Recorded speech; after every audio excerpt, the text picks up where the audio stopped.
Answer कहाँ दे रखा है ये वाला?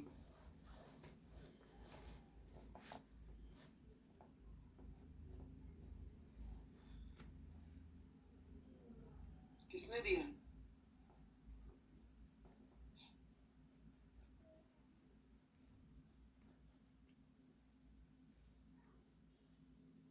एंटी ने दिया।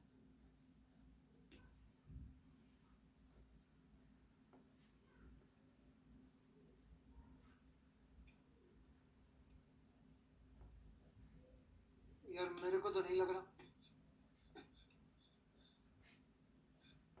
मेरे को जितनी फिजिक्स आती है उसके हिसाब से तो यही होगा आंसर। आप मुझे आप तो लिंक भेज दीजिए, मैं चेक कर लूँगा। लिंक भेज दीजिए।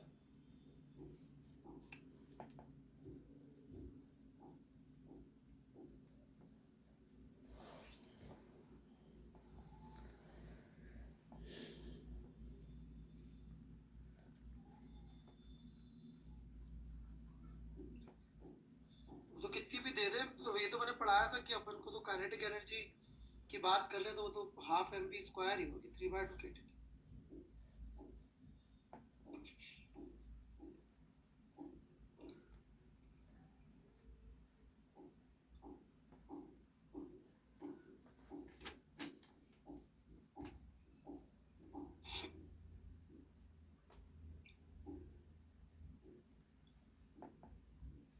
चटर्जी अभी देखता हूँ आपका डाउट। जेई वाला सवाल का सॉल्यूशन भेजा आपने अपेरेंटली। पहले मैं डाउट ले रहा हूँ, अभी प्लीज सॉल्यूशंस मत भेजिए, नहीं तो क्या फिर छूट जाएगा।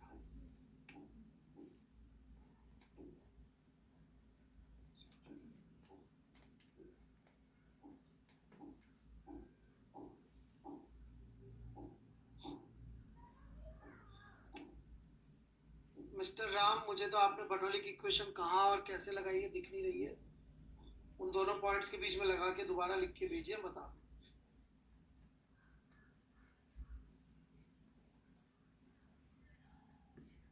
ठीक है, बर्नौली कहाँ लगा रखी है दिखी नहीं रही, बर्नौली कहाँ से कहाँ लगा रखी। दोनों पॉइंट्स मार्क करिए, इसी पे ये डायग्राम दोबारा मत भेज दे, पूरा फ्रेश।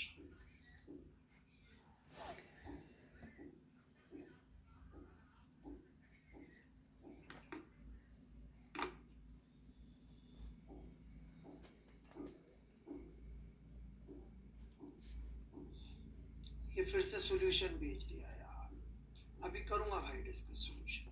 डाउट्स पूछ बता देना।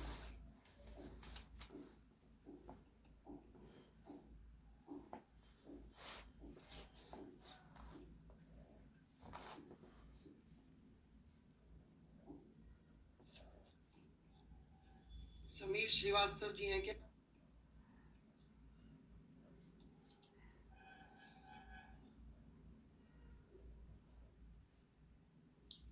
ओके श्रीवास्तव जी, कौन सी शीट के बारे में बात कर रहे हैं ये भी बता देते। कोई सा भी जेई मेंस खोल के बता दूं?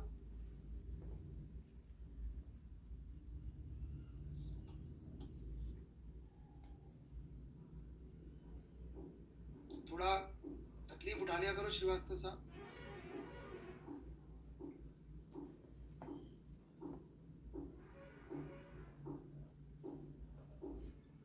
ऐसे इमोशनल मत हुआ करो यार, छोटी छोटी बात।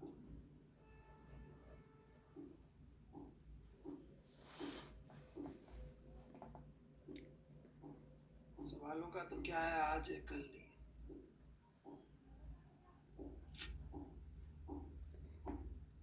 Question number 6।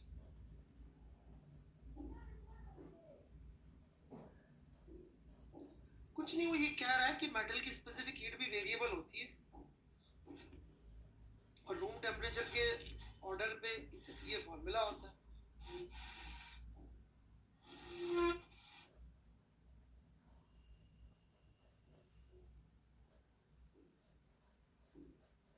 At low temperature, room temperature का कौन से सवाल की बात? अच्छा ये रहा, ओ सॉरी सॉरी, मैं सवाल ही पूरा नहीं, दोबारा।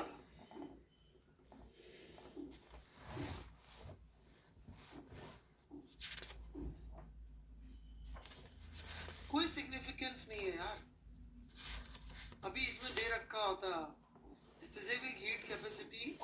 Metal name हकुना मटाटा।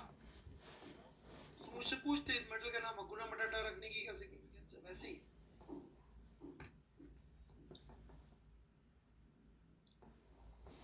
तुम्हारा नाम समीर की जगह श्याम होता तो क्या फर्क पड़ जाता, कुछ नहीं, ऐसी बातें करते थे।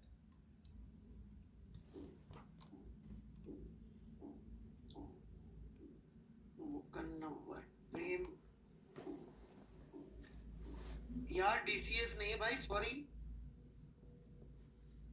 प्रेम जी है क्या?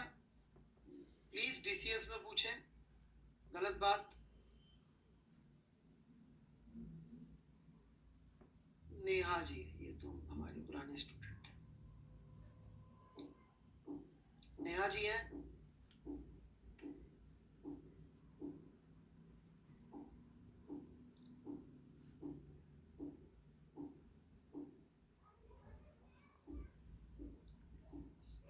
क्योंकि नेहा जी लिक्विड तो नहीं चल रहा होगा ना, मतलब थिंक ऑफ इट लिक्विड की जगह सोच लो मरकरी भर रखा है।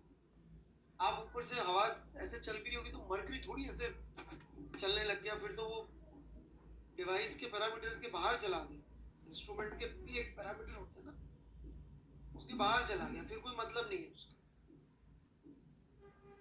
तो यदि ये नहीं चल रहा है लिक्विड यहाँ पे, तो जस्ट इसके कांटेक्ट में जो एयर होगी वो भी नहीं चल सकती।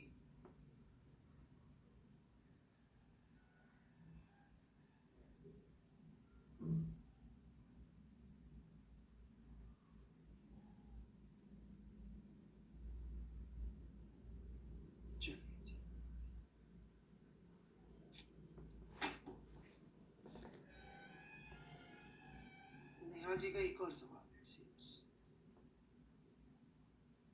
एक ही को दो बार भेज दिया, इनको मुझे भरोसा नहीं है कि मैं डाउट दूंगा।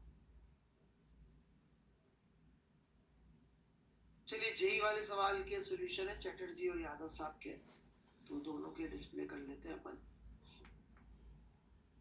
चटर्जी ने कुछ अपने दिल की बात लिखी है, तो पहले चटर्जी से बात कर लेते हैं। हाँ भाई चटर्जी।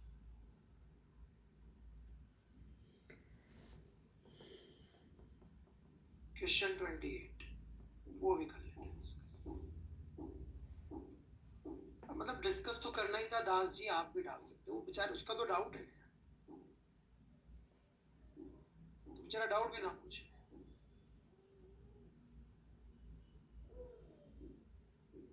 हाँ कर यार, तो अभी एक तो कर लूं। अच्छा यहाँ लिख देता हूँ, नहीं तो नियत भैया कुछ भी कर सकता है मेरे अगेंस्ट, साजिश है। और कुछ नियत जी मैं आपके लिए कर सकता हूँ? तो भाई साहब लिख तो लिया मैंने, और क्या चाहते हो? ये देखो लिखा हो, हिरडो भी लिखो। हाँ जी बस, और कुछ कर सकता हूँ मैं नियत जी?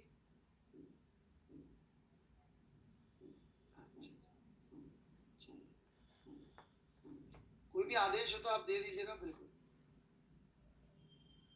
तो रो एयर रो एल ये सब दे रखा है, रो एयर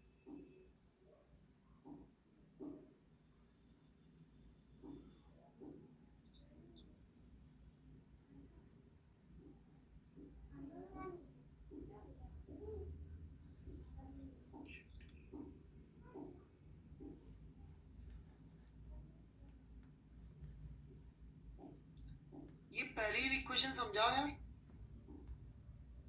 मुझे तुम्हारी पहली इक्वेशन ही समझ में नहीं आ रही।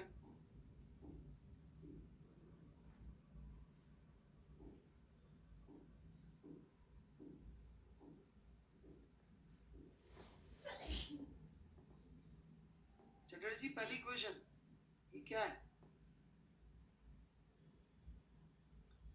ये क्या नीचे से यहाँ लगा रहे हैं क्या?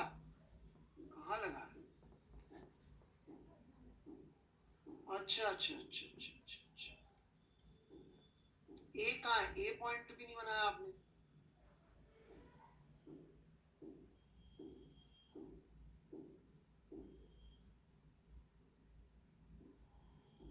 ये वी बी रूट टू जी कहाँ से आ रहा है?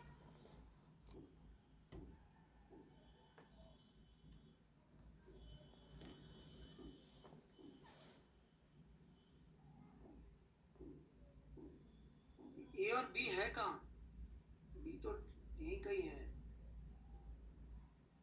बी तो बाहर मान लेता हूँ, चलो ठीक है। ए कहाँ है?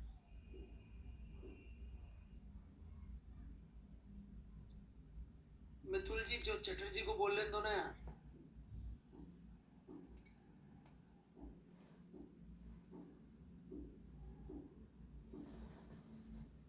यहाँ टॉप पे, यहाँ देखो मैं शीट खोल दिया है तो मुझे गलत याद है। Give me a minute, let me take the flip sheet out.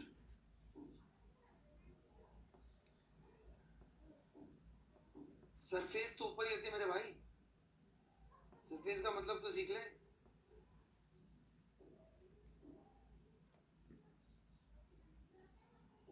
इसमें तो ए और बी नहीं है ही। मतलब पाइप के जस्ट नीचे कह रहे होंगे तो।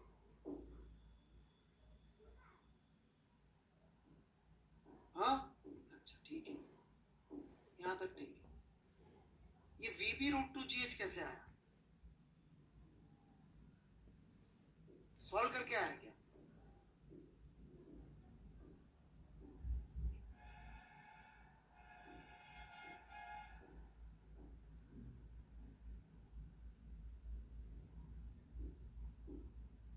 ये कहाँ से आया V B root two G H?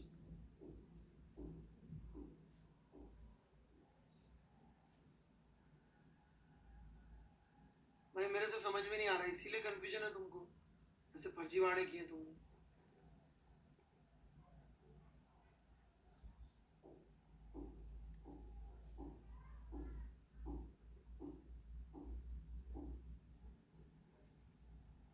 ठीक है, बंदा है कि नहीं है चटर्जी का यार?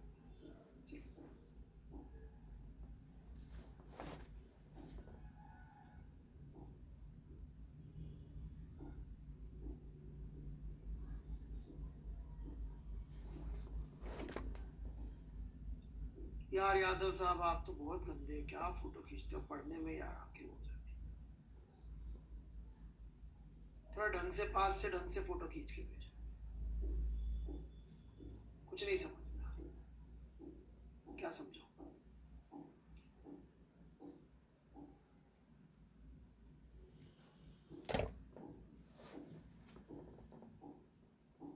दास जी, आपसे सॉल्व कहाँ हुआ ये?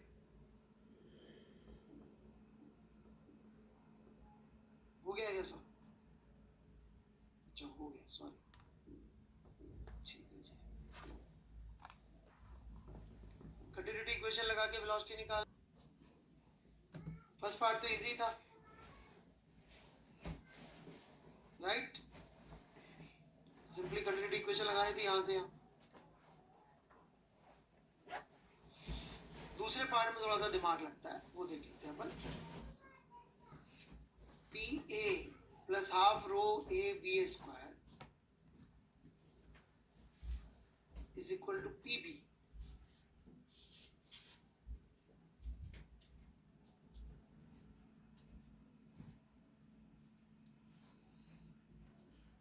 ये कैसे हुआ भाई?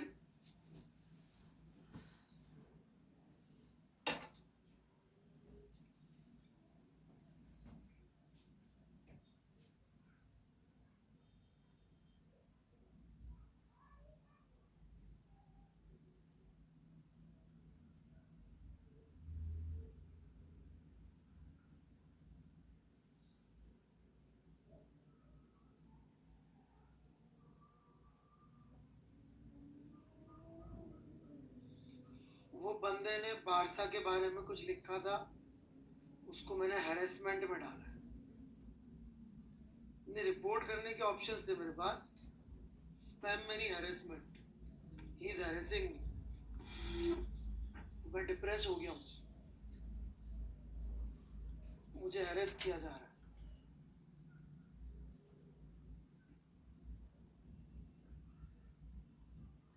कुछ काम की चीज पढ़ रहे थे अपन शायद।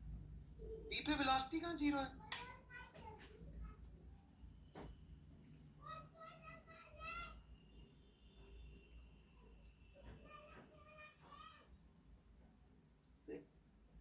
वेलोसिटी थोड़ी जीरो है तो, परंतु तुमने कहा यहाँ जहाँ जाके रुक गया है, ऐसे थोड़ी होता है यार।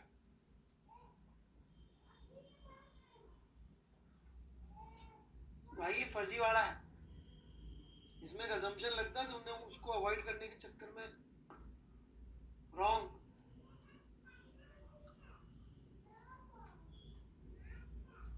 ठीक है, wrong wrong.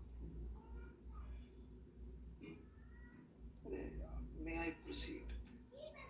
Shivam ji, second last chapter चल रहा है 11वीं का। भाई साहब मैं क्या मदद करूंगा अब आपकी? हैं? शिवम जी है क्या अग्रवाल साहब? शिवम AR स्क्वाड, AR क्या होता है स्क्वाड? जो भी है आप। स्क्विड तो नहीं है, स्क्विड होता है खाने की चीज नहीं, समंदर में होता है, खाने में ठीक होता है, मैंने खाया। स्क्विड, स्पेलिंग थोड़ा सही कर लेना है ना। Sir I am late joining this batch, my syllabus is complete till rotation. किसने पढ़ाया आपको? मैं रोटेशन कहाँ से पढ़ा आपने? जेई में सिलेबस कंप्लीट करने से नहीं होता, उसकी क्वालिटी पर डिपेंड करता है। आप चाहे तो हमारे रोटेशन के second number third number lecture देख लो। सर आप वेजिटेरियन हैं क्या? हाँ जी, हर 30 फरवरी को।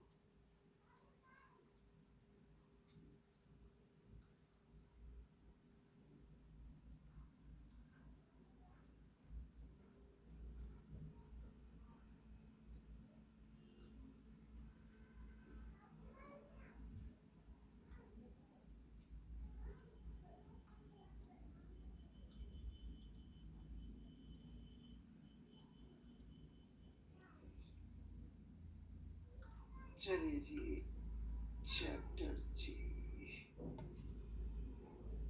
यादव साहब ने शायद अच्छा सॉल्यूशन भेज दिया। यादव साहब यार एक बल्ब बल्ब क्यों नहीं लगवा लेते आपके रूम में ठीक ठाक सा? कितनी तकलीफ होती है आपकी वजह से हमें। और लोग वेजिटेरियन नॉन तो ऐसे पूछे से मुझे खाने पे बुला रहे। जब तक तुम खाने पे नहीं बुला रही क्या फर्क पड़ता है बे?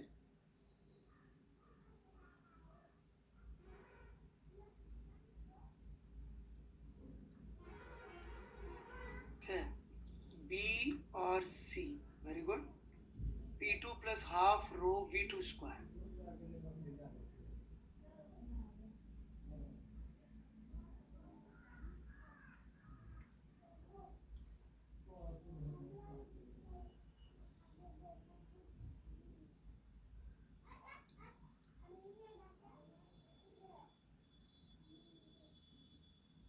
भाई साहब ये जीरो कैसे लिख दिया?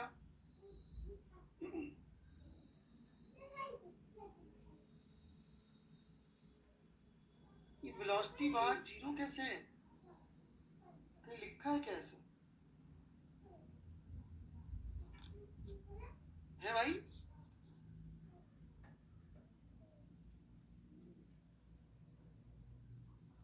अरे यार वो तो एयर रेजिस्टेंस कैसे रुकता है यार? वो वर्टिकल था बेटा, वहां पे एयर रेजिस्टेंस नहीं, ग्रेविटी कैसे रुका था वो?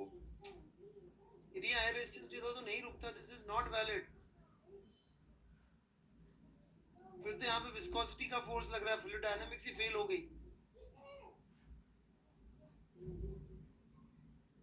आप गलत समझ गए हो बच्चों, इसमें एक अप्रोक्सीमेशन लगता है, उसके बिना ही आ रहे हैं आपके आंसर्स गलत। एक ने भी सही नहीं बताया, वेरी बैड।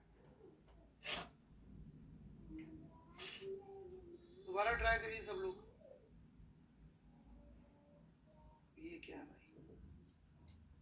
फिर वो दो बड़े अच्छे अच्छे सवाल भी डिस्कस करने हैं मेरे को।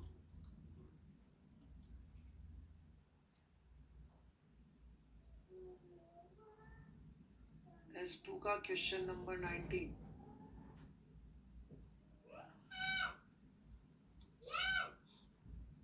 सर अभी ट्राई करें कि होमवर्क में कुणाल अग्रवाल। सुप्रीत राज ने लिखा density of air is much less than liquid. आप बातें बड़ी अच्छी करते सुप्रीत राज जी, कभी सवाल वाल भी करके दिखाएं। वो दिल पे मत लीजिएगा, पर क्या करें, टीचर लोग हैं, हमारा काम ही बुराइयां ढूंढना है आप लोगों में।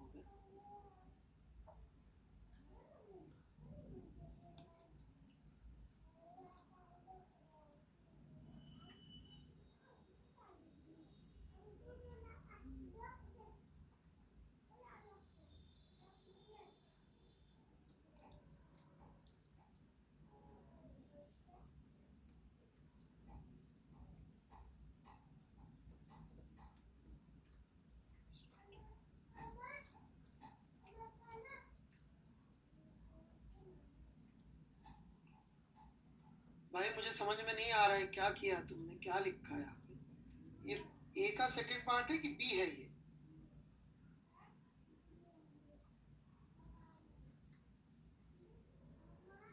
ए का second part. Total pressure at the bottom नहीं निकल रहा तुमसे, कमाल आदमी है।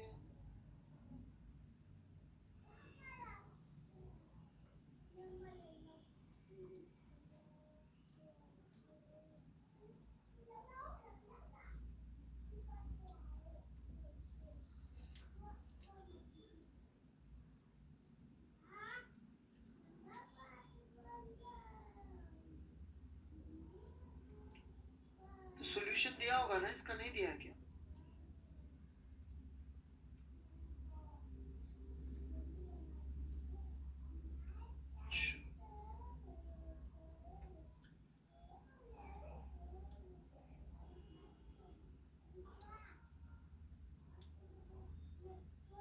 चलिए, आपने पता नहीं कैसे किया, क्या किया।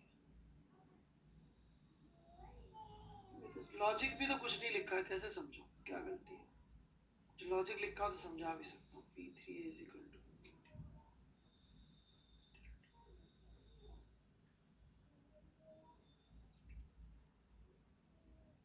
अब ये कहाँ से लिखा, क्या लिखा, कुछ भी तो समझ में नहीं आया। ढंग से लिख के भेजिए तो।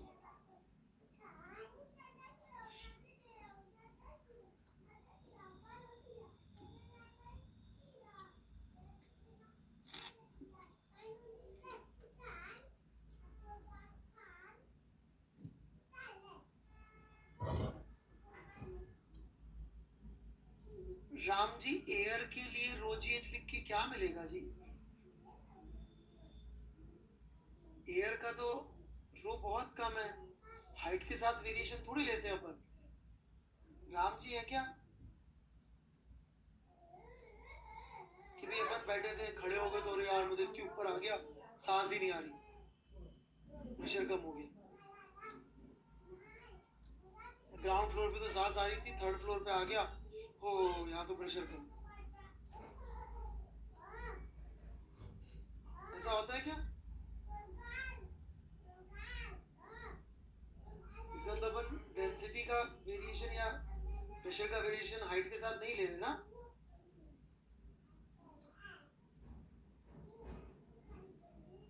लिक्विड में लेते हैं, उसकी डेंसिटी 1000 गुना है एयर से, इसका लेते हैं।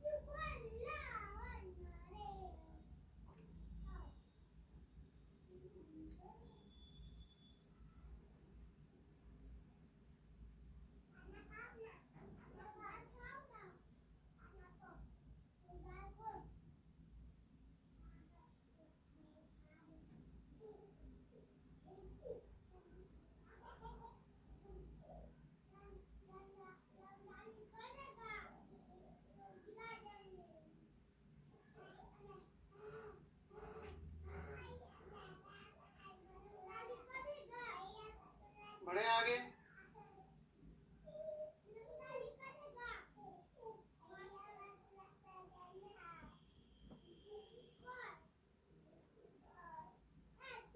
चलिए जी, तो दो सवाल थे निहत जी, बताइए जी, पहले कौन सा लें? जैसा आपको वही ले लेते हैं, थोड़ा डर लगता है मुझे आपसे।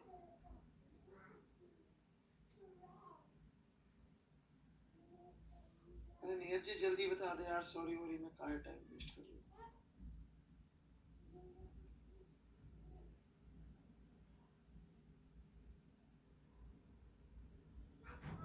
चलो भाई, नियत जी में तो शर्म आ रही है। पहले तो बोल रहे थे ये करो वो करो सब करो, अब मैं पूछ रहा हूँ तो मना कर दे रहे हैं।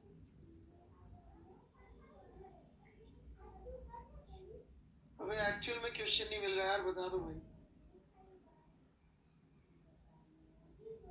कहाँ गया क्वेश्चन, मैं भूल गया।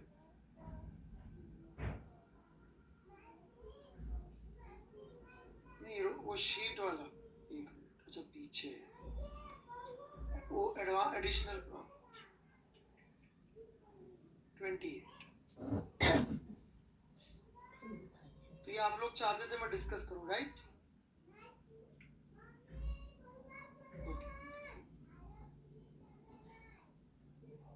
एक मिनट मैं पोस्ट कर दूं। ये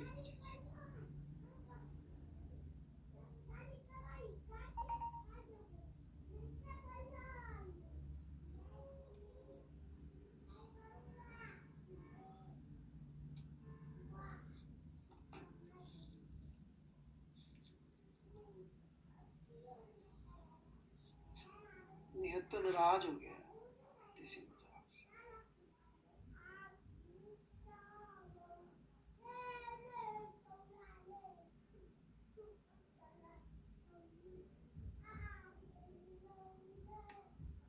ओके, थोड़ा ध्यान से पढ़ लीजिएगा सवाल, इसमें एक दो बातें इंपॉर्टेंट है जो बच्चों से मिस हो जाती कभी कभी। Placed in a surrounding of temperature T not, ठीक है, और स्टडी स्टेट टेम्परेचर की बात कर रहे हैं ए और बी की। अभी ए में और बी में टेम्परेचर के बारे में कमेंट करना है हमको क्या। तो you can imagine this system more like कि एक सराउंडिंग में रखा है T नॉट टेम्परेचर के, और बी जो है उसको हीट, उससे हीट होके ए को एनर्जी मिल रही है। ऐसा ही कुछ हो रहा होगा।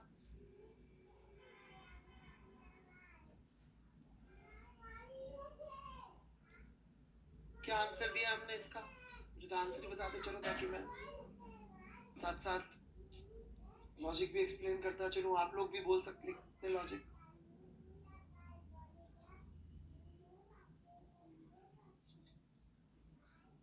क्या होना चाहिए और क्यों? Most welcome.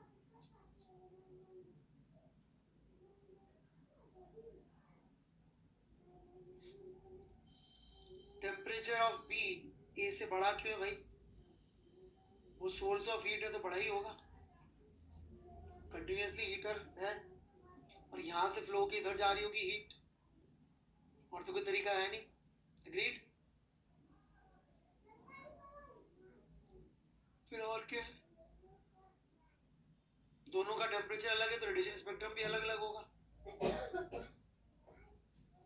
हेंस क्यू और एस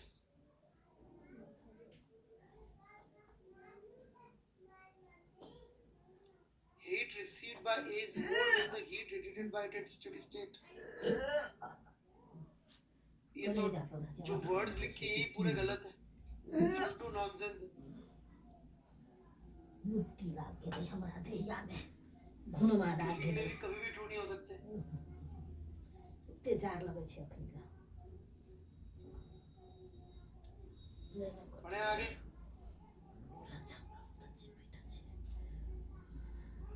चलते नाम ये है ना जा रहा था। ओके देन बी पे आ जाते हैं।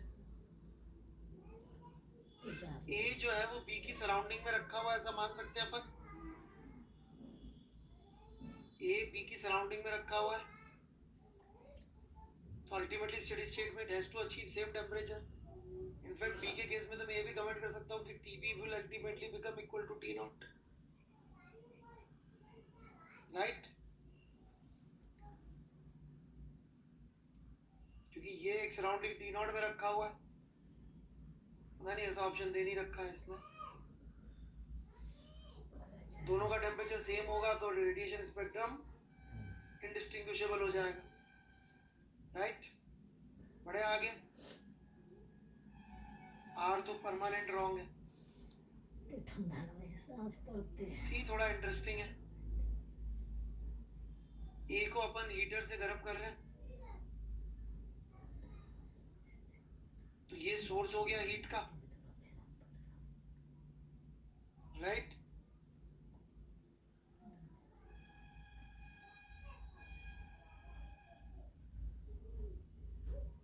और इससे हीट रेडिएट होके बी पे गिर रही होगी, तो temperature of A has to be greater than temperature of B.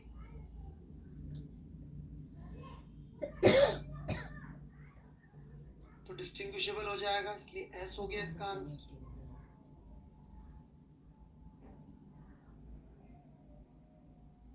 It is something like कि अर्थ की कोर से हीट फ्लो होके बाहर आ रही है, तो टेम्परेचर बाहर का आप देख सकते हैं कम ही होता है, राइट।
टेम्परेचर के बारे में कमेंट करना है हमको क्या। तो you can imagine this system more like कि एक सराउंडिंग में रखा है ये टी नॉट टेम्परेचर के, और बी जो है उसको हीट, उससे हीट होके ए को एनर्जी मिल रही है। ऐसा ही कुछ हो रहा होगा।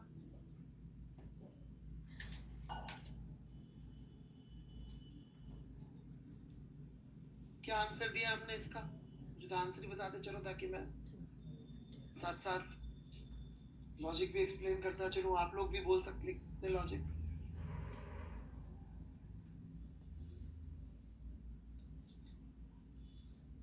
क्या होना चाहिए और क्यों? Most welcome.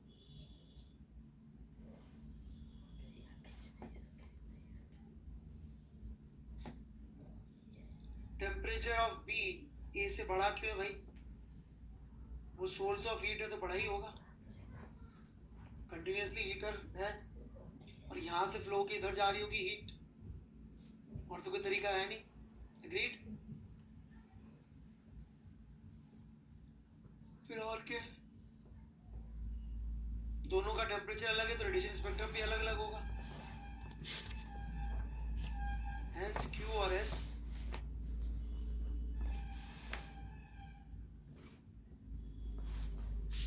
heat received by A is more than the heat radiated by it at steady state.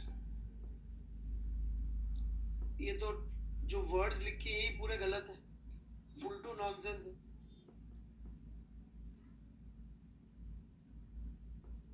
किसी के लिए भी कभी भी ट्रू नहीं हो सकते।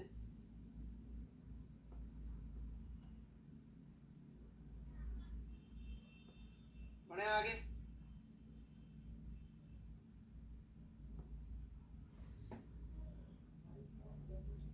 ओके देन बी पे आ जाते हैं।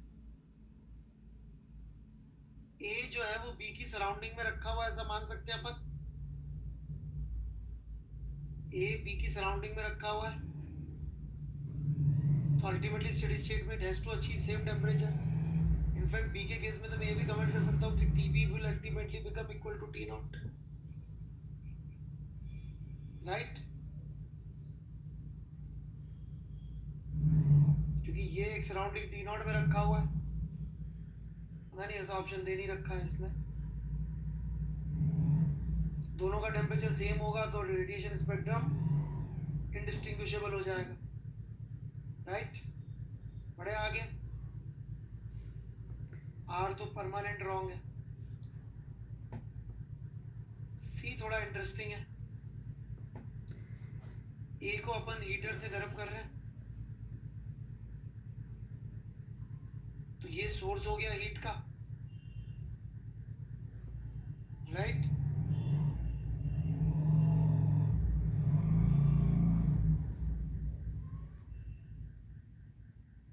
और इससे हीट रेडिएट होके बी पे गिर रही होगी, तो temperature of A has to be greater than temperature of B.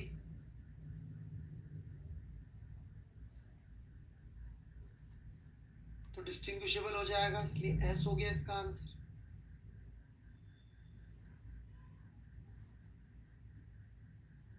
It is something like कि अर्थ की कोर से हीट फ्लो होके बाहर आ रही है, तो टेम्परेचर बाहर का आप देख सकते हैं कम ही होता है, राइट?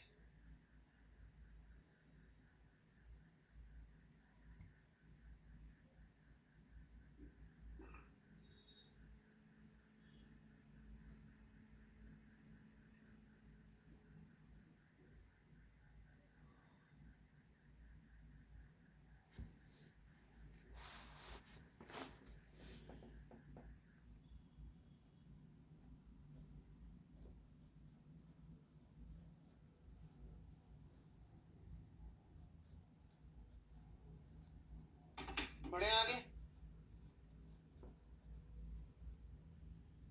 डी बहुत इंटरेस्टिंग है।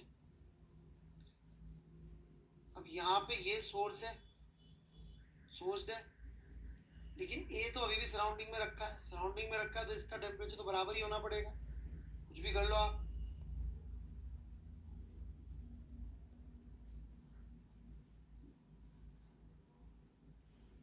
Right?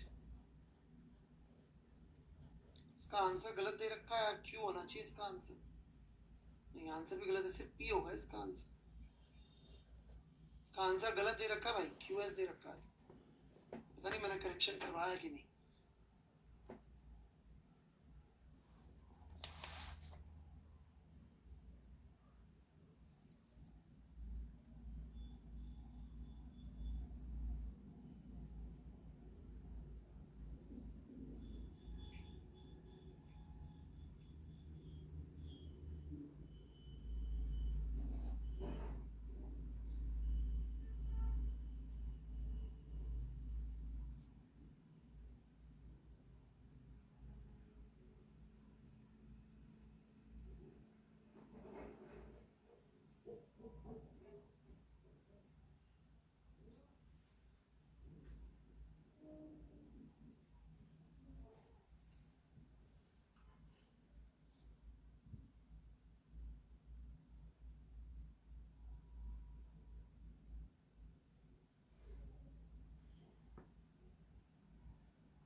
Done. I'm waiting for your responses, please.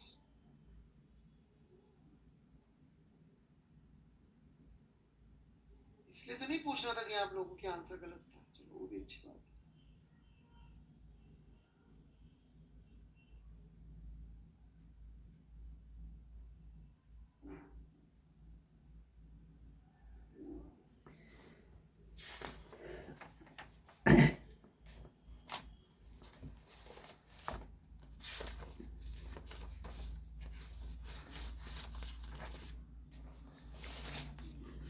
अब ये वाला सवाल ले लूं, 291। एक बच्चे ने सॉल्यूशन डाला था, सही लग रहा था, एक बार दोबारा डाल दोगे क्या? अच्छा लगता है बच्चे अच्छा सही सॉल्व करते हैं तो।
रिवो ने डाला था, ठीक है।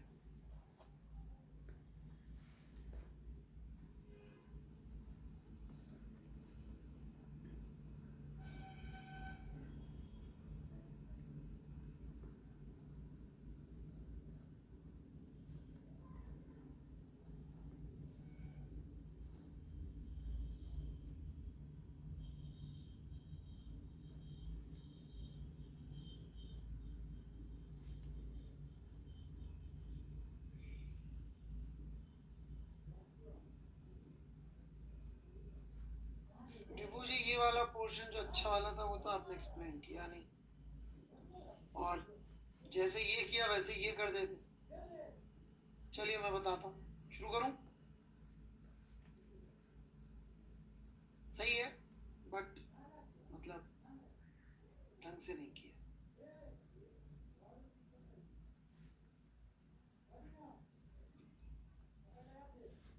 देखिएगा, ये हेमिस्फेरिकल शेल है,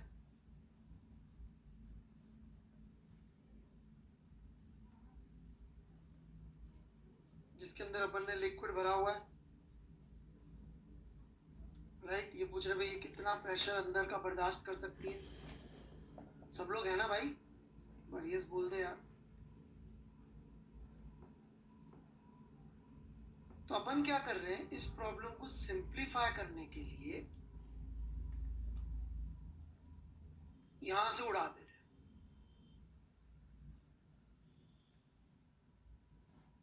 आधा स्फीयर ले रहे हैं बस।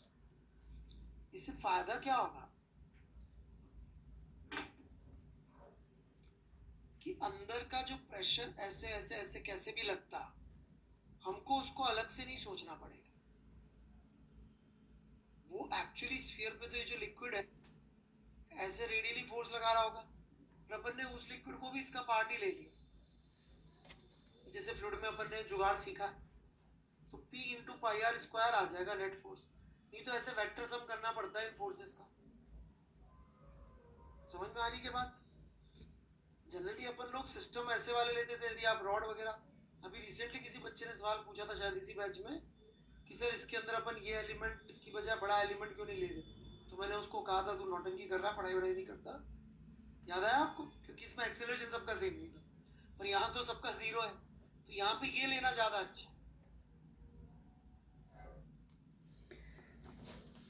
और ये देखेंगे तो ये तो रिम ही बची बस। तो रिम के ऊपर पड़ोसी जो है वो स्ट्रेस का फोर्स लगा रहे होंगे। वो स्ट्रेस का फोर्स इस रिम के जहां पे सिर्फ मसाला है, मटेरियल है, उसी पर डिपेंडेंट होगा। तो यदि इसकी थिकनेस हमको दे रखी है डेल्टा आर, तो इसका इंटू एरिया लिख देता हूँ, फिर यहाँ पे इक्वल कर दूंगा। तो ये एरिया कितना हो जाएगा, delta R into two pi R. अब ये रोडोप ने डेल्टा आर दे रखी है थिकनेस में, तो टी लिखना चाहता हूँ उसको। तो ये बन जाएगा P pi R square is equal to sigma two pi R delta R, right. इतना स्ट्रेस इसमें डेवलप होगा। ये आर सेम है यार, क्या करूं, कौन सा इसको बड़ा कर।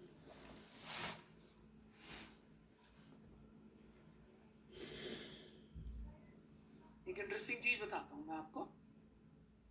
तो जो स्ट्रेस डेवलप हो रहा है, राइट, वो एसेंशियली आप देख सकते हैं जितना बड़ा आर होगा उतना बड़ा डेवलप होता जाएगा स्ट्रेस, और जितनी थिकनेस कम होगी उतना कम डेवलप होगा। जैसे जैसे जैसे आपका पाइप या स्फीयर बड़ा होता जाता है, वैसे वैसे आपको उसकी थिकनेस भी बढ़ानी पड़ेगी।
ठीक है, बढ़े आगे।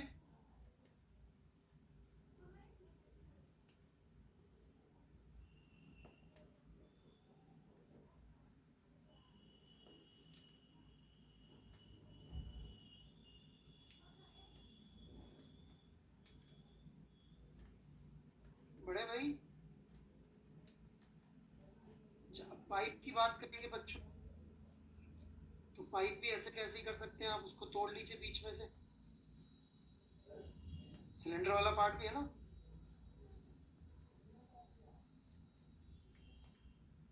उसको बीच में से तोड़ लीजिए।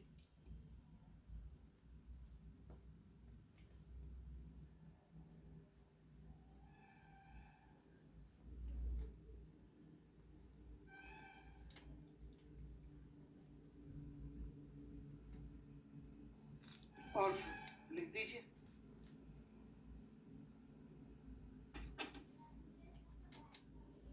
कर लेंगे आगे बिल्कुल वैसे के वैसे ही लेंथ के अलॉन्ग फोर्स। वही 3D वाली कहानी है, बता देता हूँ। एक मिनट, ये एल है तो ये हो गया P into L into 2R, diameter हो जाएगा ना रेक्टेंगल करके। और रोकने वाला कौन सा होगा, इधर वाला। तो ये शायद इन्होंने डेल्टा आर क्या दे रखा है ग्लास ट्यूब का थिकनेस, तो ये हो जाएगा सिग्मा, एक तरफ से इधर से लग रहा होगा, एक तरफ से sigma delta R into L, sigma delta R into L. हो गया सवाल। P L two R is equal to sigma delta R into L का ट्वाइस, एल जो था भी नहीं, चाहिए भी नहीं, गॉन। सिग्मा और पी में रिलेशनशिप आ गया। फिर से देख सकते हैं, जितना आप इसको मोटा करते जाएंगे पाइप को, कैपेसिटी बढ़ाते जाएंगे, थिकनेस भी बढ़ती जाएगी।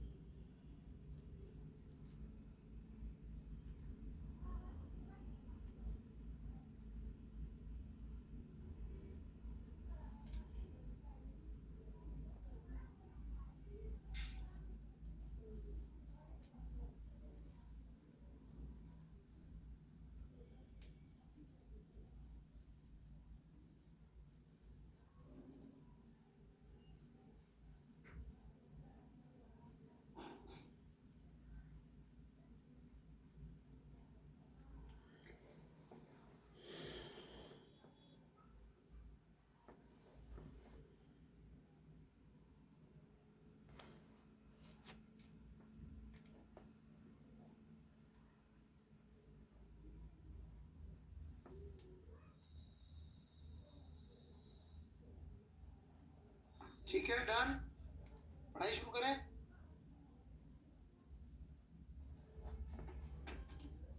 थ्री टू टू दिया था क्या अलिफ 10?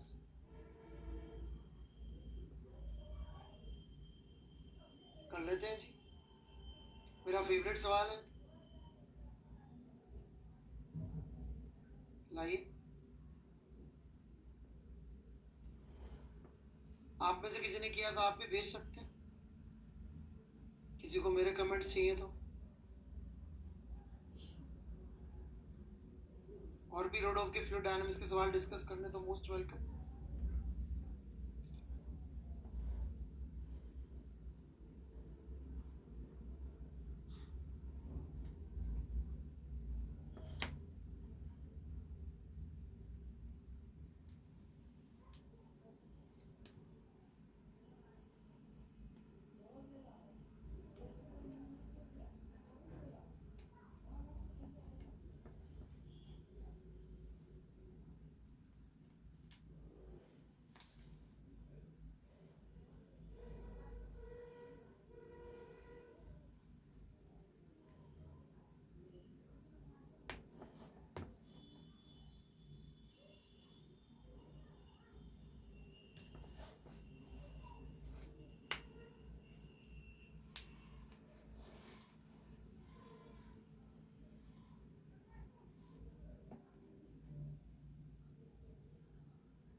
सर आपके कमेंट से डर लगता है सर।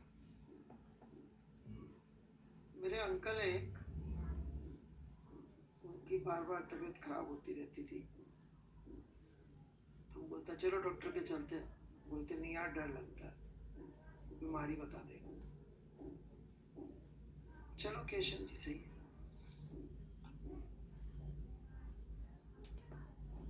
जिनको इम्प्रूवमेंट की इच्छा नहीं होती उनको डर ही लगता है।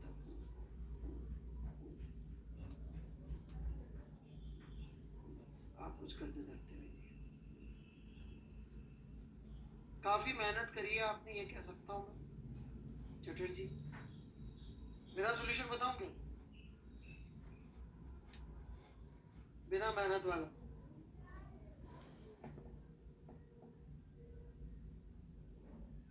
देखिए टी टाइम में इतनी वॉल्यूम बाहर निकलनी है, राइट?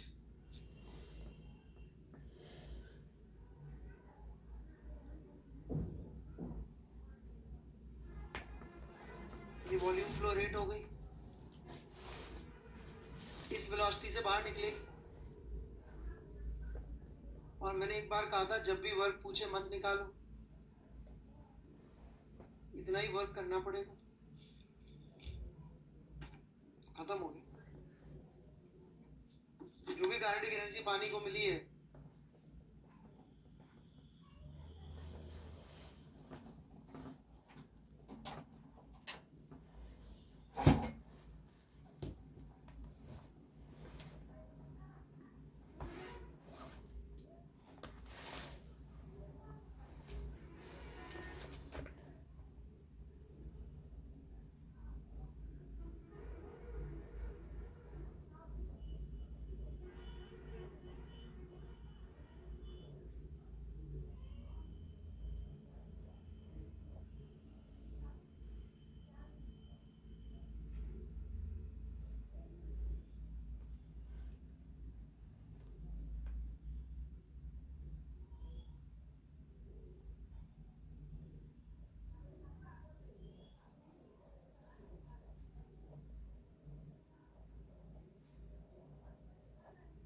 समझ में आया क्या?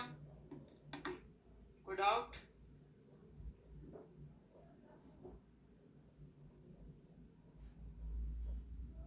मैंने समझाया था ना, वर्क पूछे तो मत निकालो चटर्जी।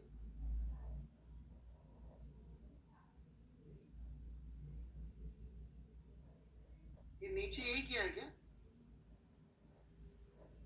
अंकुश चटर्जी, नॉट अप्रतिम चटर्जी। नीचे क्या किया है?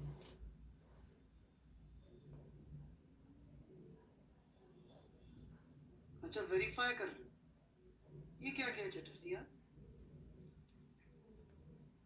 couldn't get it.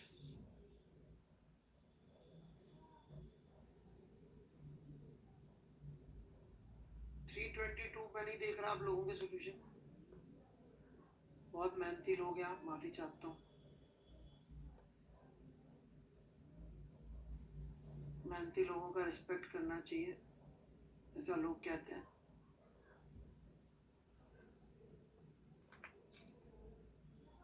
मैं आलसी लोगों का करता हूँ।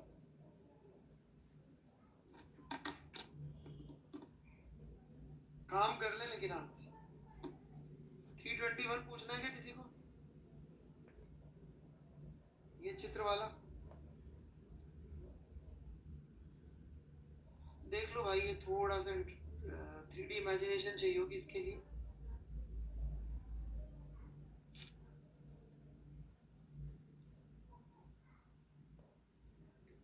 इसको ना ऐसे सबसे पहले समझिए कि जो फ्लूइड बाहर निकल रहा होगा, नहीं रहना दो, यहां से जो फ्लूइड बाहर निकल रहा होगा, ये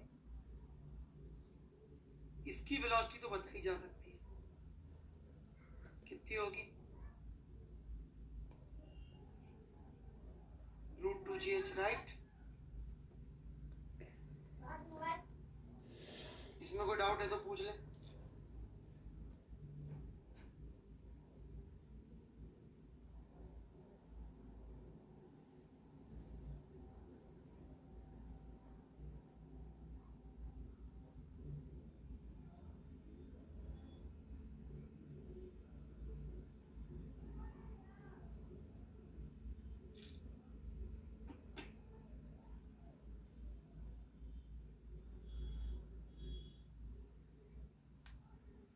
ठीक है, once you understand this, we shift to this figure.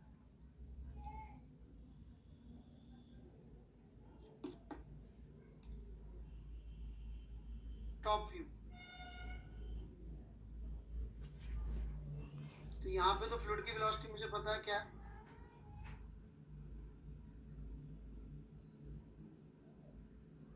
तो मैं कंटिन्यूटी इक्वेशन लगा सकता हूँ ना। बड़ा आसान है कंटिन्यूटी इक्वेशन लगाना। ये रेडियस r1 है, ये रेडियस r है, 2 पाई r इंटू इनके बीच का gap into v must be equal to √2gh into 2 pi r1 into t। हो गया खत्म। So simple.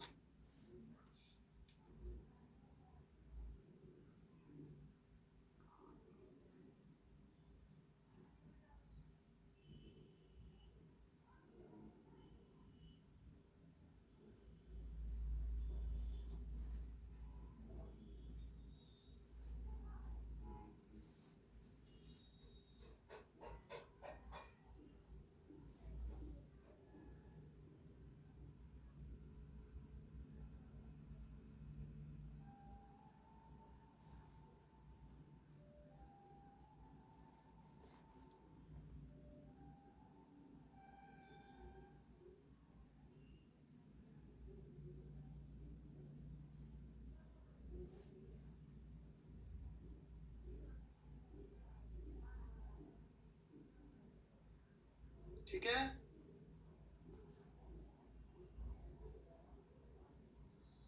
बर्नौली से क्या आएगा? क्या पूछा यार, मैं सवाल भूल गया। एक मिनट।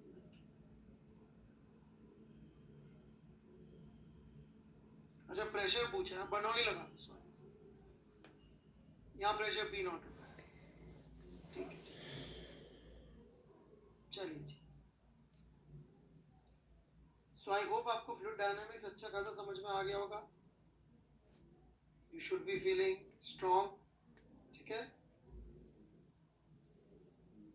करने को आप 300 ये वाला सवाल छोड़ के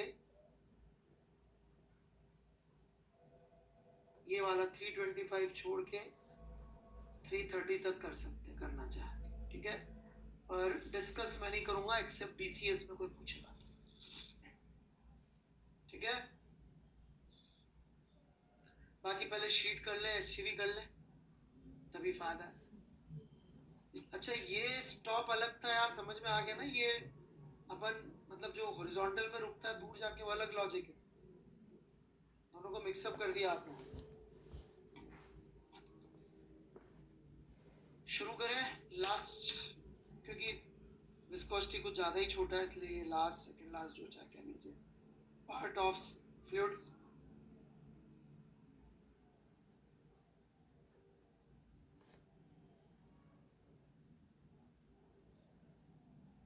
ओके देन,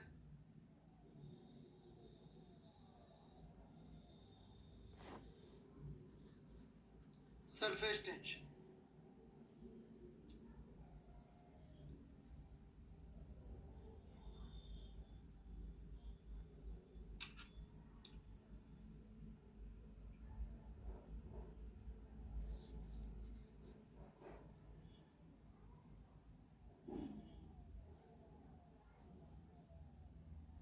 आप इतनी बेकार क्यों पढ़ाते हैं शुभम कंडाई? आपने बेटे मेरा ये लेक्चर अभी बीच में ज्वाइन करके ये बोलने के लिए ज्वाइन किया। थैंक यू बेटा, आप बहुत अच्छे स्टूडेंट होंगे। ऑलराइट,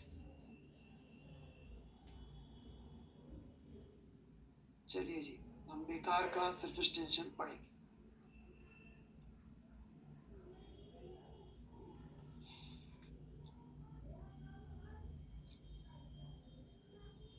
नहीं, मैंने ब्लॉक कर दिया, वो परेशान करते हैं, मैं नया नया टॉपिक शुरू कर रहा हूँ।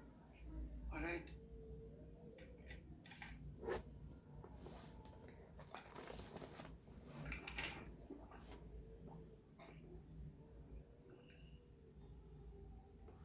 तो सरफेस टेंशन को समझने के दो पर्सपेक्टिव है।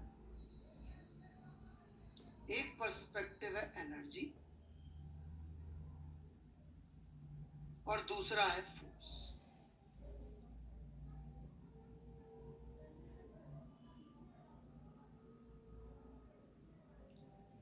तो पहले हम फोर्स का पर्सपेक्टिव ले लेते हैं, फिर बात करेंगे।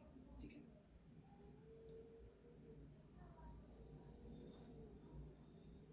क्वालिटेटिवली समझा रहा हूँ, क्वांटिटेटिवली नहीं समझा। जैसे लिक्विड भरा हुआ है एक वेसल में, राइट? तो आपने कभी ऐसा ऑब्जर्व किया हो कि बहुत शांति से इस पे भी हल्का सा पिन तैराया जाए तो तैर जाता है? देखा है क्या ऐसा?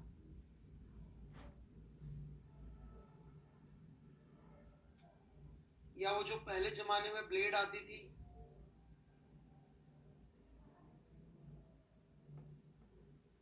वो भी तैर जाती है।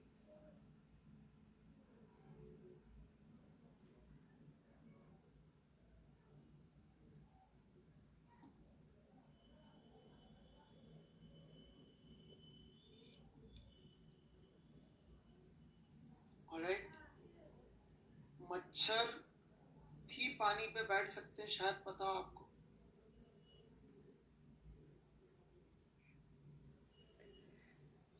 ये पिन का तैरना, ब्लेड का तैरना, ये कैसे एक्सप्लेन करें?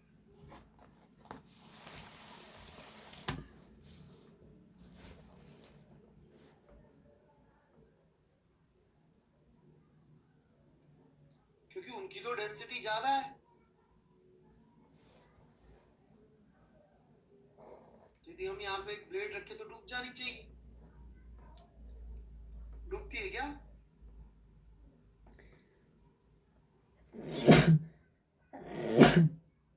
Why not? ठीक है, पिन रखते तो वो तैर जाता है। क्यों तैर जाता है भाई? तो ये मैं थोड़ा समझाने का प्रयास कर रहा हूँ। जो लिक्विड्स की फ्री सरफेस है उसका व्यवहार होता है, ये सुनिएगा ध्यान से, स्ट्रेच्ड इलास्टिक मेम्ब्रेन की तरह। ये जो लिक्विड की टॉप सरफेस है इसका व्यवहार होता है स्ट्रेच्ड इलास्टिक मेम्ब्रेन की तरह। आप बोलेंगे सर ये क्या बला होती है? वही बता देता हूँ। कितने लोग बर्थडे पार्टीज में गए हैं? ओके, एकाध ऐसे दुखी लोग भी होते हैं जीवन में, लिखते थे नो सर मैं कभी नहीं किया।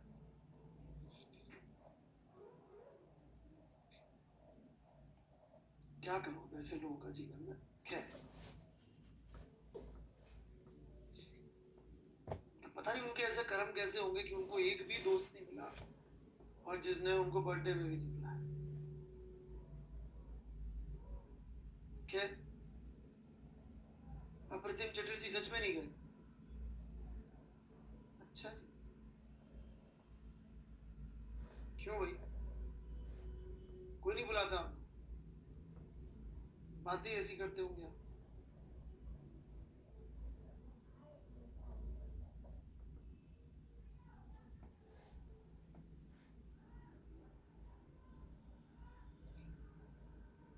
देख लो भाई, क्या कर सकते हैं। बड़े आगे तो बर्थडे पार्टी में ऐसे बलून वलून फुलाते थे, याद है आप? फिर अपन वो बलून फोड़ते थे ऐसे ब्रेक करके, याद आया? फिर जो बिल्कुल ही फोकट लोग होते थे, सबसे फालतू टाइप के लोग, वो क्या करते थे? वो फूटे हुए बलून को लेते थे, ऐसे खींचते थे और ध्यान से सुनना, ऐसे करते थे। इधर एयर की वेलोसिटी बढ़ा देंगे तो इधर प्रेशर कम हो जाएगा, फ्लूइड डायनामिक्स। इधर बाहर प्रेशर पी नॉट ही रहेगा, तो इधर प्रेशर पी नॉट, इधर प्रेशर पी नॉट से कम, तो एक कर्व हो जाएगी। कर्व होके उसको ऐसे मुंह में बंद करके ऐसे एक चिटपटी सी बना लेते थे गोल गोल, और फिर जाके दूसरों के सिर पे फोड़ते थे। बहुत मजा आता था। अप्रतिम चटर्जी को कोई बताना, इनकी तो लाइफ वेस्ट सी हो गई। नहीं,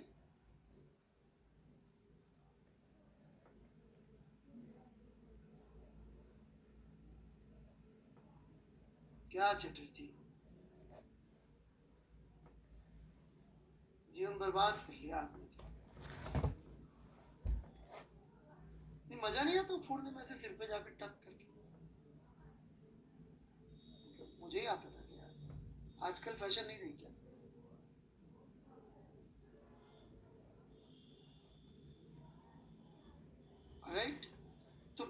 ऐसी स्ट्रेच्ड मेम्ब्रेन जैसी वो होती है ना बलून की, फूटे हुए बलून की मेम्ब्रेन, बेसिकली ये लिक्विड की भी टॉप सरफेस जो होती है फ्री सरफेस, वो एक इलास्टिक स्ट्रेच्ड मेम्ब्रेन की तरह होती है। ठीक है, जिसकी कुछ स्ट्रेंथ होती है, जिसकी कुछ वैल्यूज आएंगी, वो सब हम धीमे धीमे डिस्कस करेंगे।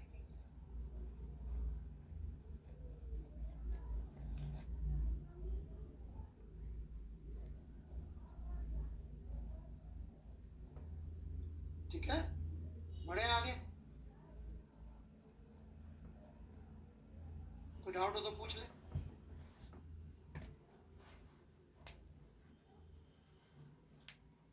अब ये जो स्ट्रेच्ड मेम्ब्रेन है, टॉप व्यू ले रहा हूं मैं, रेक्टेंगुलर भी हो सकता है, नहीं सर, नो, सिलेंड्रिकल भी हो सकता है, अपन जैसा चाहे बना लेते हैं, टॉप व्यू में बना रहे हैं। ठीक है, अब ये इलास्टिक स्ट्रेच मेम्ब्रेन तो है, लेकिन हर मेम्ब्रेन की स्ट्रेंथ सेम नहीं होती। जैसे बलून भी एक इलास्टिक मेम्ब्रेन से बना हुआ है, जिसमें अपन मुंह से हवा भर लेते हैं, और साइकिल का जो टायर की ट्यूब होती है वो भी इलास्टिक मेम्ब्रेन से बनी हुई है, और ट्रक के टायर की ट्यूब भी इलास्टिक मेम्ब्रेन से बनी होती है। राइट, क्या आप सब में हवा भर सकते हैं मुंह से?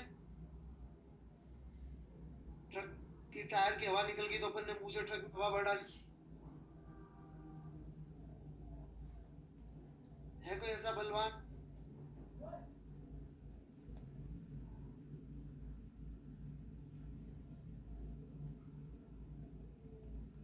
राइट, तो क्या अंतर है ट्रक की इलास्टिक मेम्ब्रेन में और बलून की इलास्टिक मेम्ब्रेन की स्ट्रेंथ?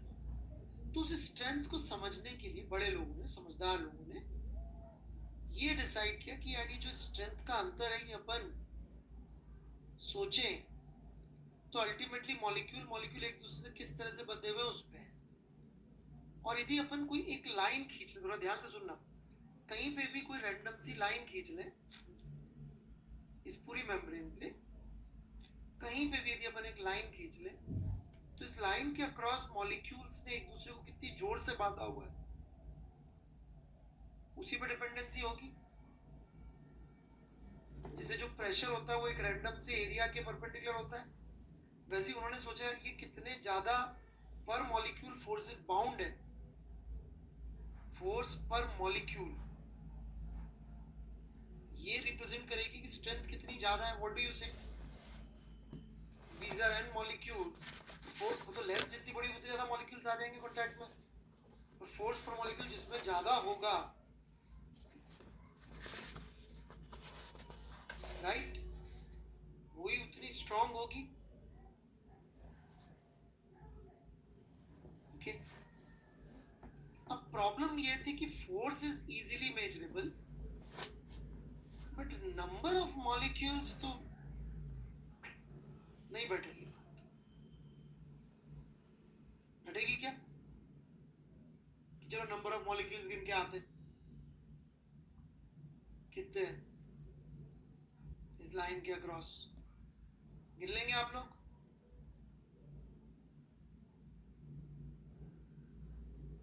लेकिन लोगों ने कहा कि number of molecules would be anyway proportional to the length. जितनी बड़ी लेंथ लेंगे उतनी ज्यादा मॉलिक्यूल्स होंगे, उन्होंने लेंथ डबल कर ली तो नंबर ऑफ मॉलिक्यूल्स और डबल हो जाएंगे। तो उन्होंने कहा हमारे स्ट्रेंथ का मेजरमेंट है तो यही,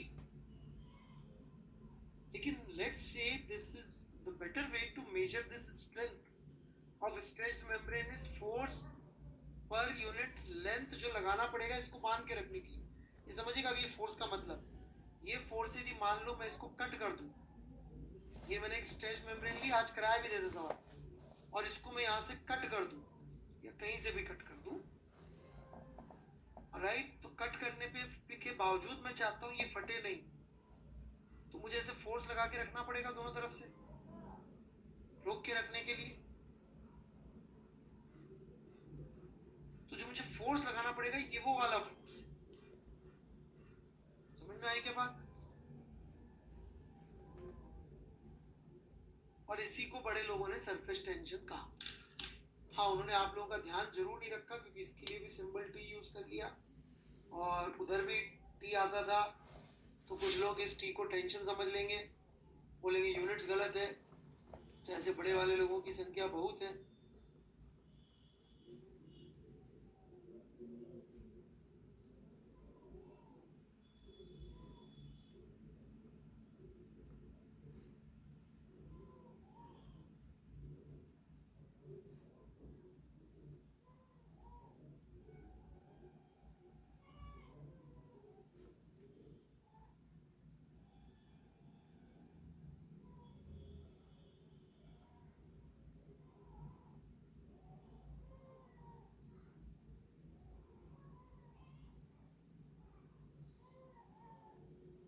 कट करने के लिए कोई फोर्स नहीं चाहिए, सॉरी,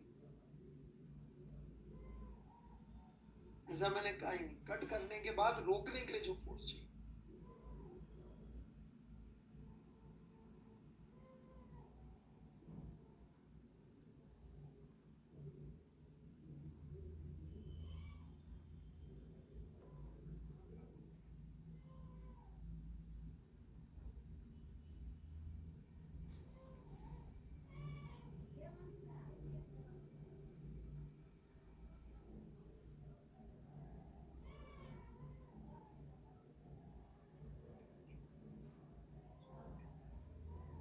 पता नहीं त्रिपाठी जी आप क्या कहना चाहते हैं, मेरे आइडियाज को आप अपनी लैंग्वेज में क्यों कह रहे हैं, आप ही जाने।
और कोई डाउट?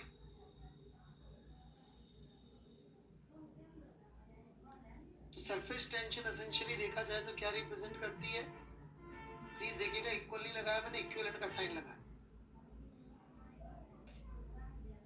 कि मॉलिक्यूल्स के बीच का बॉन्ड कितना स्ट्रॉन्ग है। Basically it represents force between molecules, equal नहीं है। एफ वो फोर्स है जैसे कि जो प्रेशर का फोर्स होता है, अल्टीमेटली जो प्रेशर का फोर्स है वो मॉलिक्यूल्स के टकरों की वजह से होता है, राइट? वैसी बात है। कोई डाउट है तो पूछ ले भाई, वेट कर रहा हूं मैं।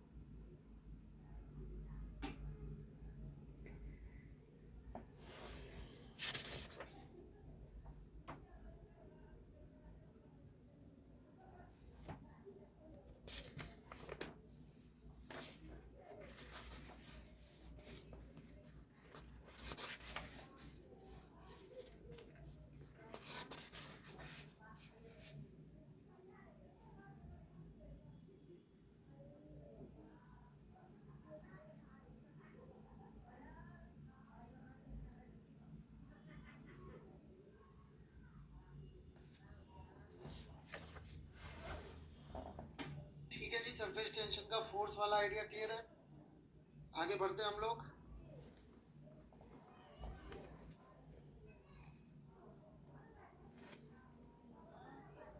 अब हम एनर्जी की अप्रोच से बात करेंगे, ठीक है?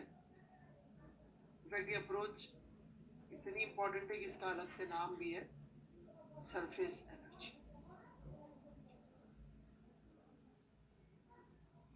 ठीक है सुरप्रीत राज जी, आप कह रहे हैं तो बिल्कुल होगा जी, जैसे सुन लेते 5 मिनट तो शायद और देखिए जहाँ दिल की फील आ जाए ना सुप्रीत राज जी, सोचना नहीं चाहिए,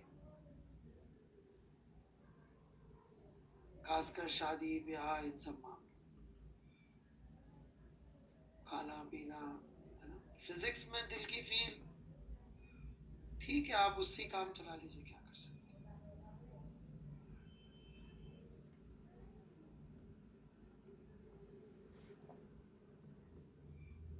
अब देखिए ये मॉलिक्यूल्स घूम रहे हैं, पता है सबको मॉलिक्यूल्स रैंडमली घूम रहे होते हैं लिक्विड के अंदर, ऑलराइट।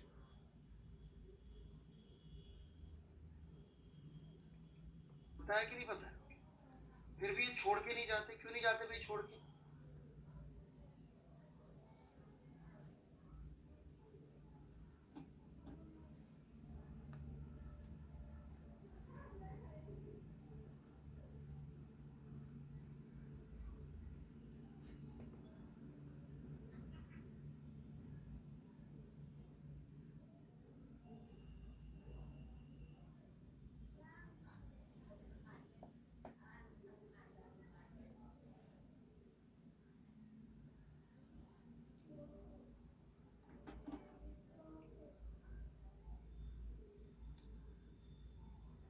क्यों नहीं छोड़ के जाते? Come on, I am waiting for your answers.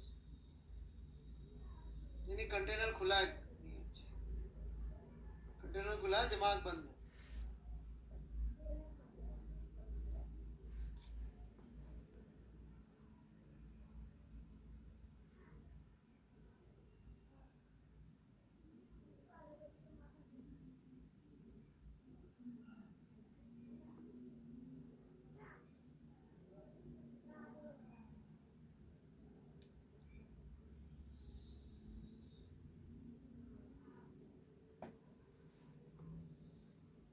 Intermolecular attractive force, very good.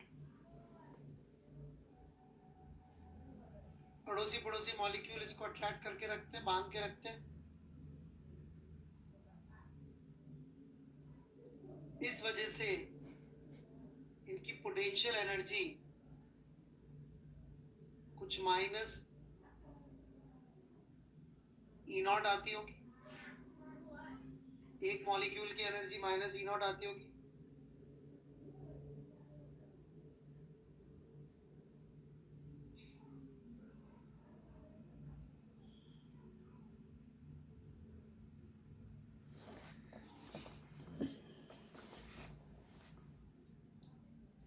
अब जो सरफेस पे मॉलिक्यूल्स है, लिखते जाएगा साथ साथ, उनमें और कोर में जो मॉलिक्यूल्स है उनमें एक फंडामेंटल अंतर है।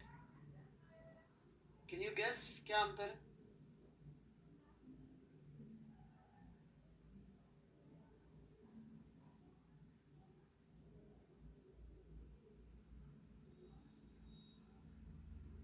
एक साइड में मॉलिक्यूल है, एयर वाले मॉलिक्यूल्स का अट्रैक्शन फोर्स तो काम का है ही नहीं, आधे ही अट्रैक्शन के फोर्स है इसके ऊपर, फोर्स ऑफ अट्रैक्शन आधा ही है।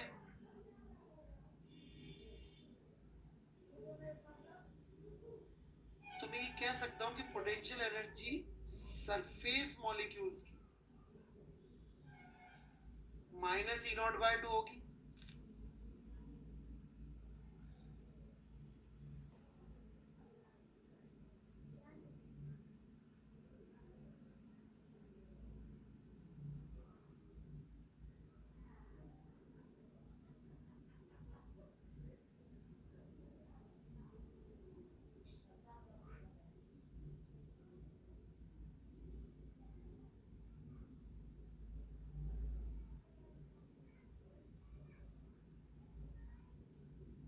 ठीक है, कोई तकलीफ? तो आप देख सकते हैं सरफेस पे रहने के लिए एक्स्ट्रा खर्चा हो रहा है कि नहीं हो रहा है? एक्स्ट्रा एनर्जी जो सरफेस पे रहने के लिए चाहिए, इन दोनों में से बड़ा कौन है? सुप्रीत राज जी, कौन बड़ा है इन दोनों में से? सुप्रीत राज जी जवाब दें। चलेगा।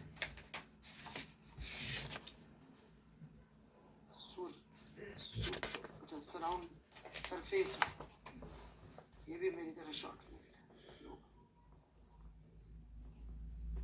ओके, तो डेल्टा ई सरफेस पर रहने के लिए थोड़ी सी ज्यादा आ रही है, पर मॉलिक्यूल है ये।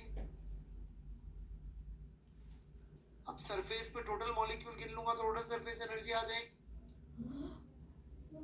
बड़े लोगों ने कहा कि सरफेस एनर्जी टोटल सरफेस की ऐसी है, तो पर मॉलिक्यूल जो वैल्यू आएगी वो मॉलिक्यूल, एक मॉलिक्यूल के एक्स्ट्रा ऊपर रहने का खर्चा है।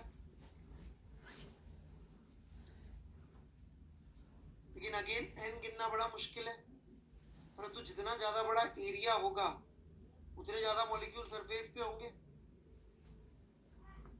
So this is how they have defined surface tension. Surface energy per unit area.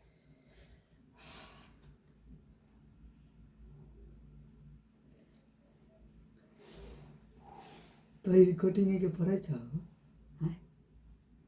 हैं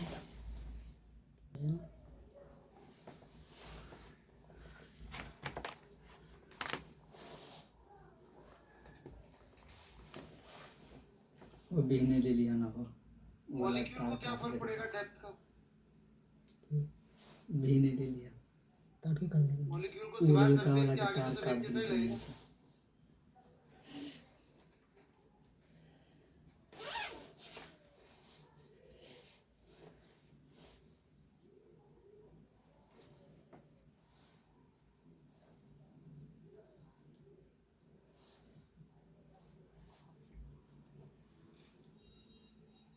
बहुत ही आता है। वो यार Got it?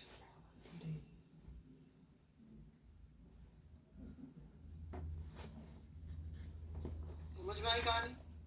इसके थोड़े प्रैक्टिकल एप्लीकेशन बताता हूँ मैं आपको। लिक्विड जब ड्रॉप कर रहा होता है, खासकर स्पेस में भी आपने कभी देखा हो, तो कैसा शेप लेता है लिक्विड?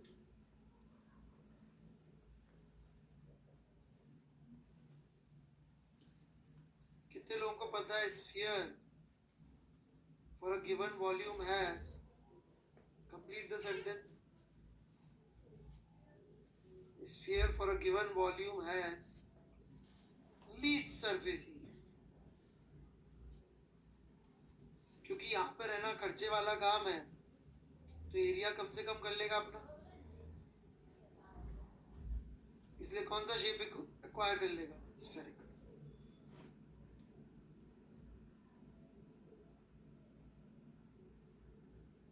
समझ में आई क्या बात? मार्बल्स, कंचे देखे हो आपने, कांच के जो होते हैं, ऐसे खेलते हैं, क्या प्राइस होती होगी? Any idea?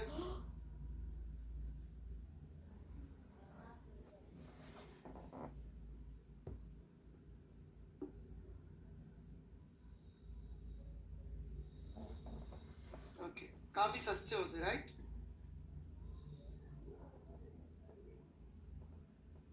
और ठीक ठाक स्फीयर दिखते हैं।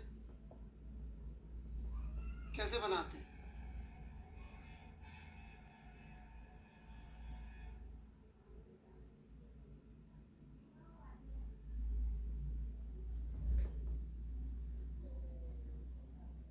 कांच के कंचे क्ले से बनाते नहीं होते। मोल्टन ग्लास को गिरा दीजिए, स्फीयर बन जाएगा।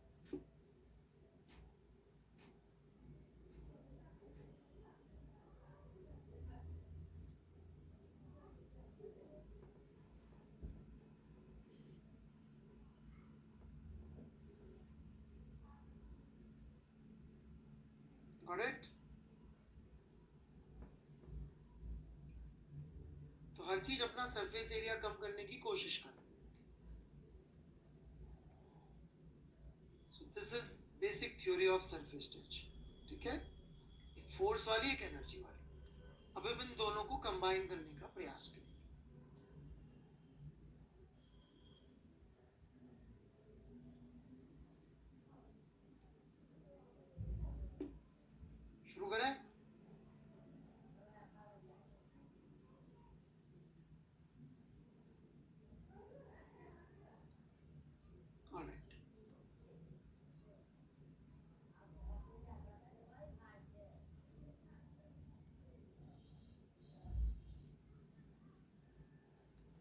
ये आपने देखा होगा, किताब में पढ़ा होगा। अपन ने एक ऐसा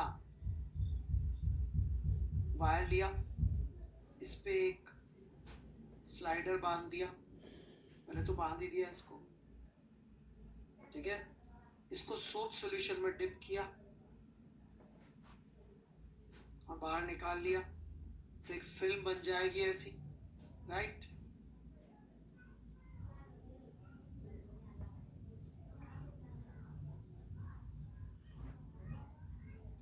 अब यदि हम इस फिल्म को साइड से देखें तो ये समझिएगा, सबसे पहले तो साइड से ये फिल्म ऐसी दिखेगी, ऊपर एयर होगी, नीचे एयर होगी और बीच में लिक्विड होगा, राइट। हम ये टॉप व्यू देख रहे हैं, जैसे इधर से एक लेयर सरफेस है वैसे एक पीछे से भी सरफेस होगी, क्योंकि बाहर निकाल के हवा में रखा हुआ। ये आपका स्लाइडर है,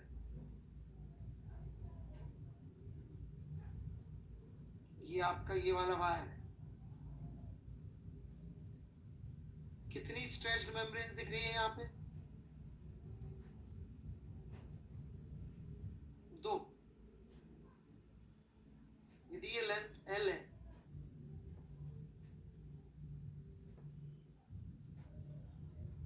तो ये stretched membrane T into L force इधर लगा रही होगी, ये T इंटू L इधर फोर्स लगा रही होगी, राइट।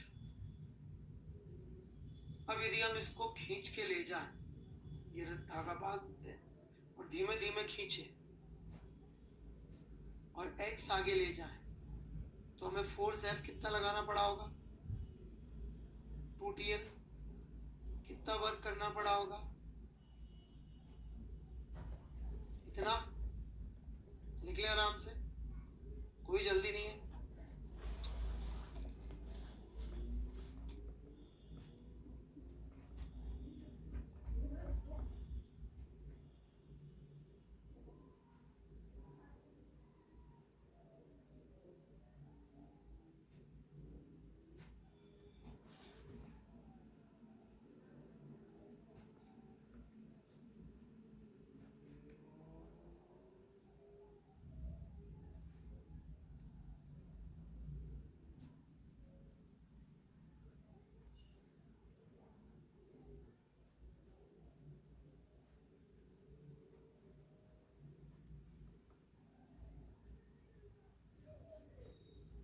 Got it? लिख लिया भाई? अब दूसरे पॉइंट ऑफ व्यू से सोचे तो अपन ने नई सरफेस क्रिएट करी है। कितना एरिया है इसका? 2LX। LX नहीं बेटा, 2LX पीछे भी क्रिएट हुई है।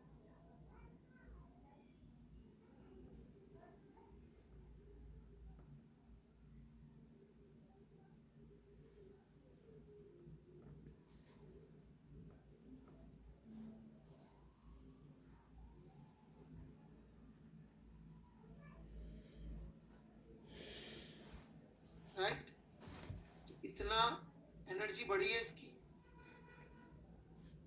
इतनी एनर्जी बढ़ गई, एक्स्ट्रा खर्चा हो रहा है सरफेस पे रहने का इतना, तो इतनी एनर्जी बढ़ गई है, इतना ही वर्क किया अपन। डन।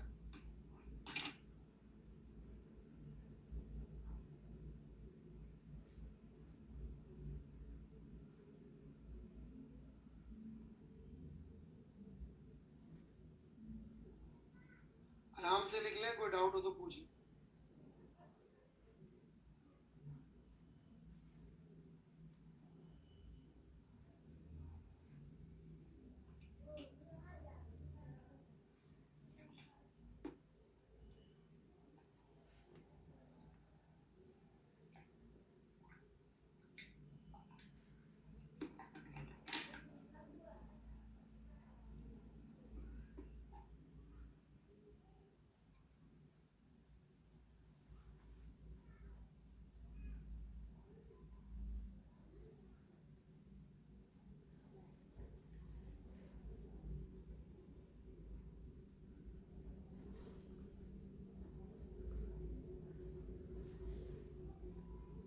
से लिक्विड का वॉल्यूम से कोई फर्क नहीं पड़ेगा। प्लीज डिफाइन फर्क।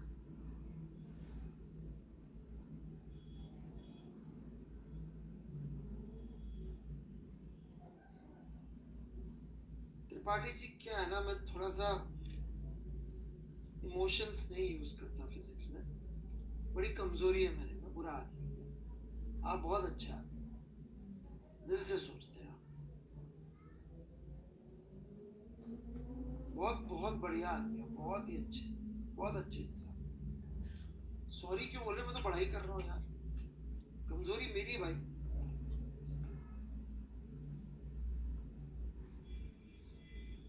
चलिए जी, फ्लूइड स्टैटिक्स और डायनामिक्स के सवाल कर लीजिएगा शीट से।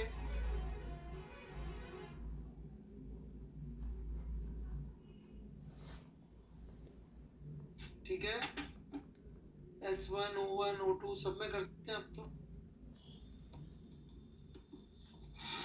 और अगली क्लास में रोडो सामने रखिएगा, सरफेस टेंशन के अच्छे अच्छे सवाल करने हो तो।